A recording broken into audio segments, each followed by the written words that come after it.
Welcome into the latest edition of ESPN FC. I'm Dan Thomas. Lots going on today. Later on in the programme, we're reflecting on Napoli winning the Coppa Italia final. But we've got to start with the Premier League. Despite the break, nothing much changes, does it? The officials are still terrible, and Arsenal are even worse. Frank Leboeuf, Shaka, Hislop and Craig Burley with me. Craig, let's start, shall we, with Manchester City against Arsenal.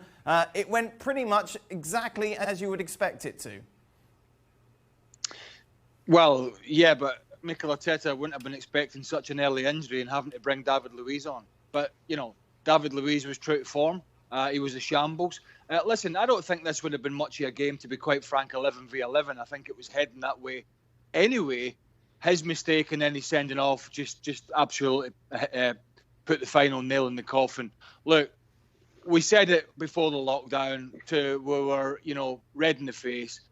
Arsenal need a massive overhaul. They've got some good young kids. They've got some decent young kids. They've got a lot of dead wood there. They've got a lot of dead wood on big money. And Arteta needs to get them out. It's a heck of a job he's got on his hands.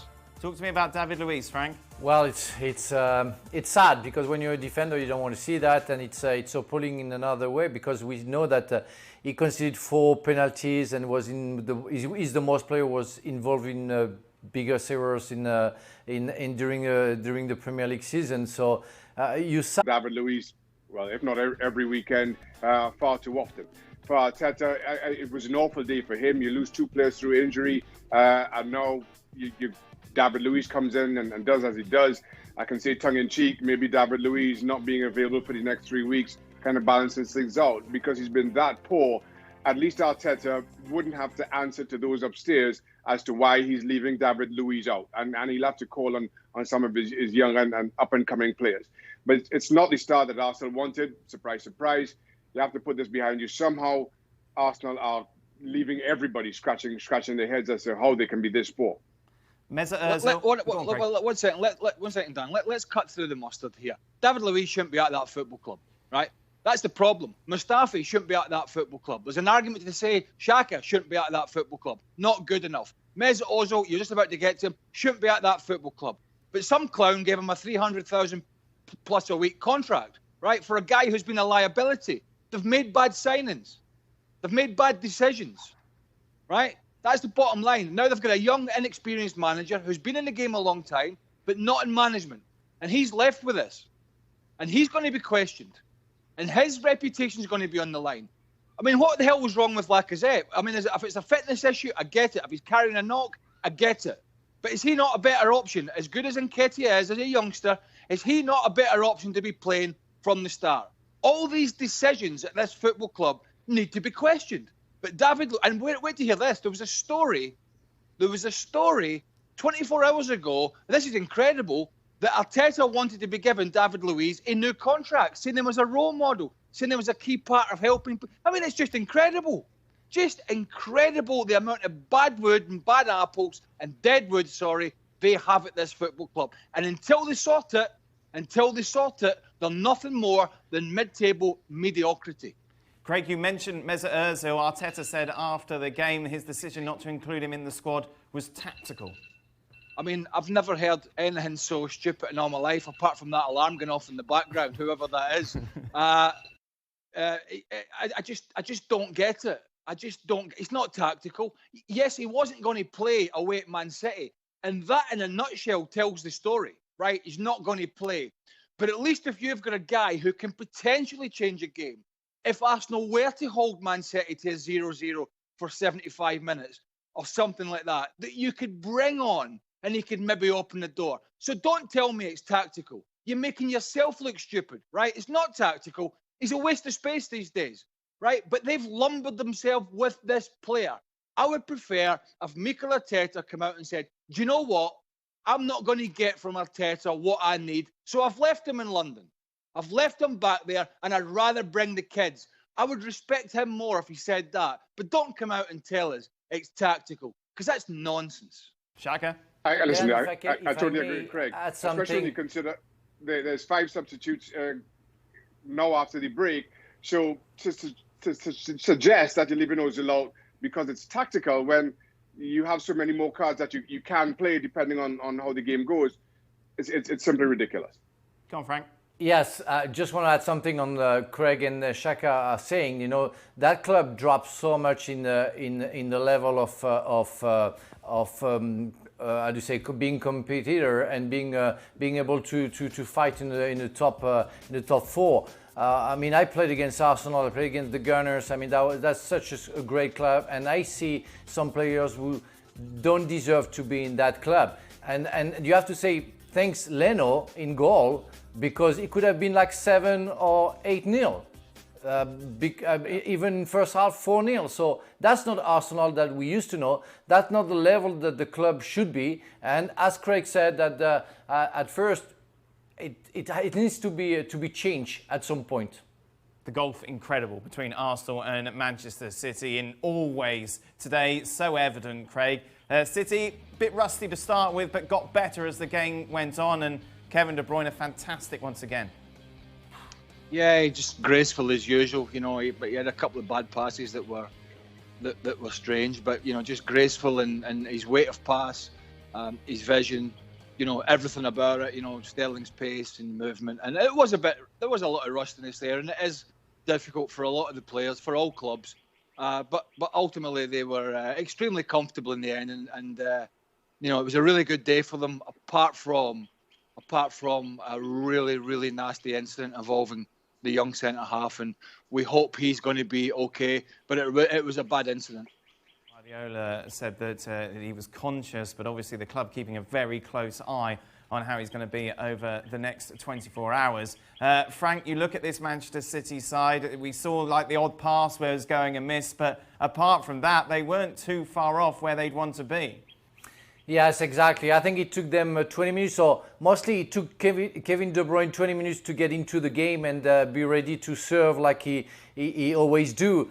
And as soon as he was ready, they started to have chances to score, especially Raheem Sterling in one chances when he tried to chip the ball over the goal. But I'm so sad that guy didn't do the job that he's doing at Manchester City when he was at Chelsea, because he is simply one of the best players in the world that I can see, and he's fit again. He's ready to serve the club. I mean, the way he sees football is the way I love football, and I really enjoy. And talking about Manchester City, yeah, they seem to have with the Emerick Laporte somebody who finally can defend properly at the center of the defense. They lost Eric Garcia. Hopefully, he's going to be okay very soon and going to be fit again soon.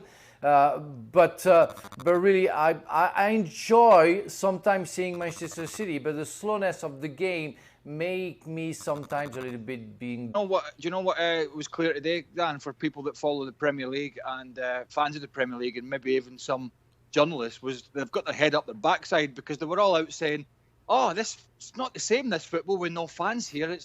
Football started weeks ago, right?" It started in Germany, it started in Spain, it started in Denmark and other countries. If you ever wanted proof that they've got their head up their backside watching the Premier League only, it was the surprise today of what the game was like behind closed doors. And by the way, they couldn't even pipe the crowd noise in properly. The Germans have even got that down to a T.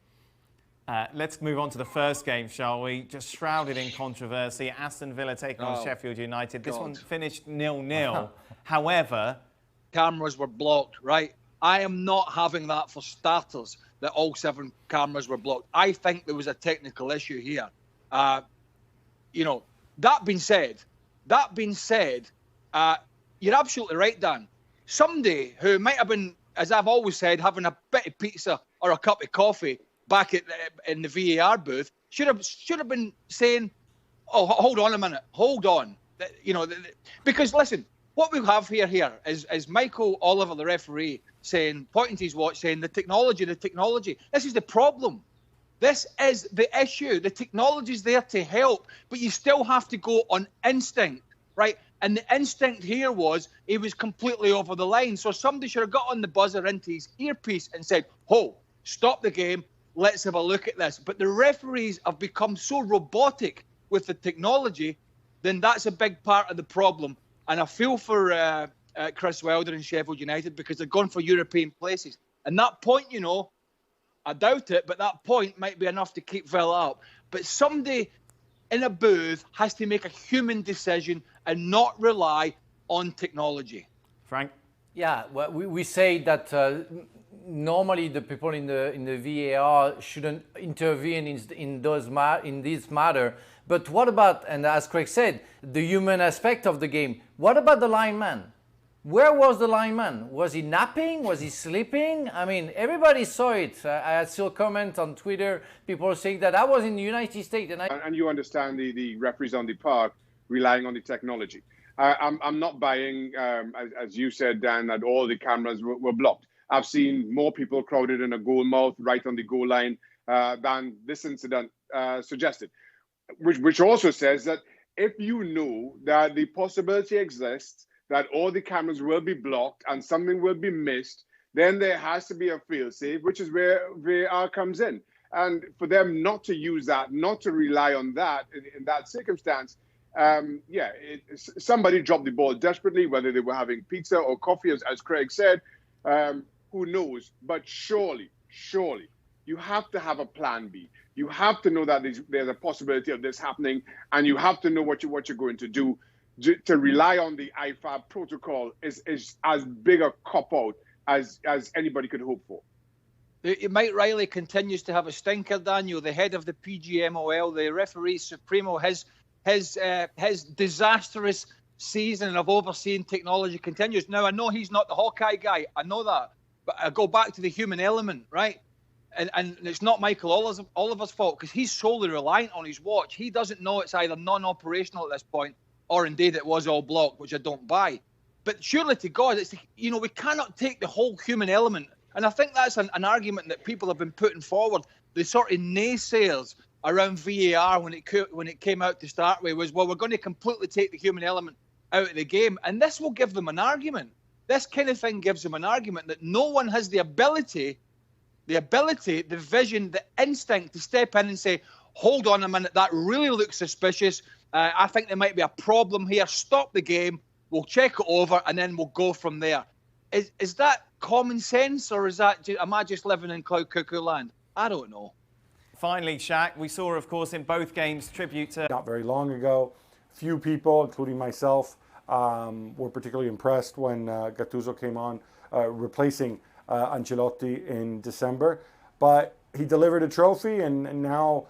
after the game, the president, Aurelio De Laurentiis, in view of the camera, says, this is fantastic, this is great, congratulations. Now let's push on and let's qualify for the Champions League.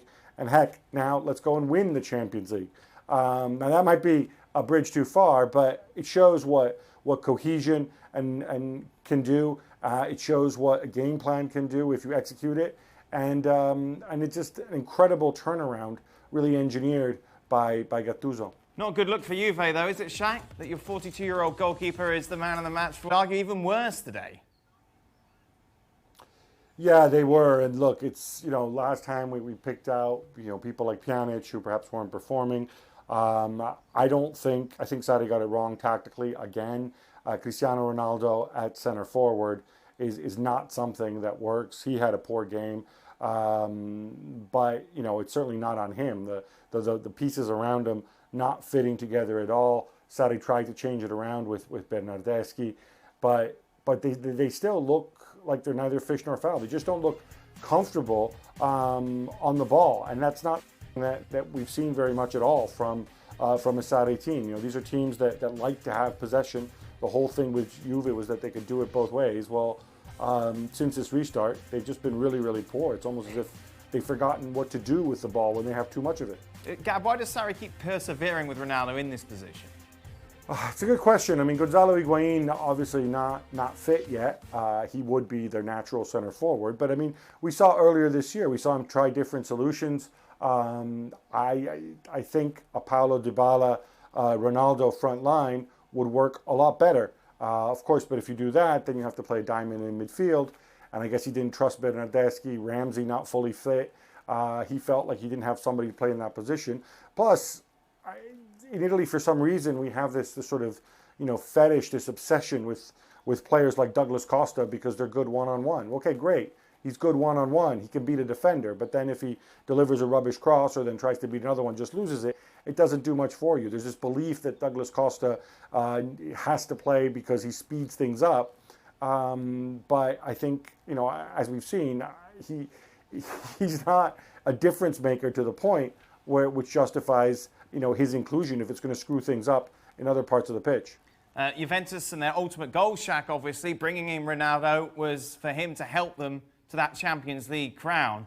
They look so far off the pace, and it hasn't just been for the last couple of matches, of course, after the break, but before that, when you look at the quality of the other sides around. Yeah, and that's right. And they've got a little bit of an uphill task themselves in that competition. I think they can reverse the 1-0 deficit. But to that point, and as much as we're talking about how poor Juventus were, let's give Napoli some credit for how good they were defensively. And talking about Ronaldo, when Juventus struggled, ordinarily you can look for him to produce a moment of magic. And yes, Gab's right. The service has been poor over the last couple of weeks. But there was one circumstance in the first half. I'm trying to remember who the defender Ronaldo's up against. But one-on-one, exactly as you would hope from Ronaldo. Little step over, and he couldn't find half a yard of space. Was that good defending, or was that just Ronaldo kind of a little bit being slow out of the blocks post the forced quarantine? We've seen Ronaldo start the last couple of seasons a little bit slowly, and I'm just wondering if that's haunting him right now. How much responsibility should Sarri take for this, Gab? Well, I don't think he gets a choice. He's gonna have to take a lot of responsibility because, all of a sudden, one trophy's gone. People are going to ask questions. They're going to wonder what Juve are going to be like in the league. Obviously, they've got Lazio against them. The Champions League won't roll around for a while, but as Shaka pointed out, they are a goal down from the first leg. I think this is going to be a test of how Sarri deals with the pressure and with the screws that are going to turn on him. Look, we've pointed out before, there's something wrong in the way this team was put together, with all these guys, getting injured, with these free transfers in midfield who, all of a sudden they get there, they triple their wages, and then they don't necessarily produce consistently. Once Pjanic loses his mojo, and he's not in a good place right now, as we've seen, all of a sudden there's no creativity, no build-up, and then you're relying on Dybala and Ronaldo to do something special, and you're relying on your defense to keep things together at the other end. And most of the time it works because Juve are Juve and this is Serie A, but and it works in Europe too. But then all of a sudden, when something goes a little wrong, it's really hard to recover. He was brought in so that Juve could impose their game on the opposition. That's not something that we've seen very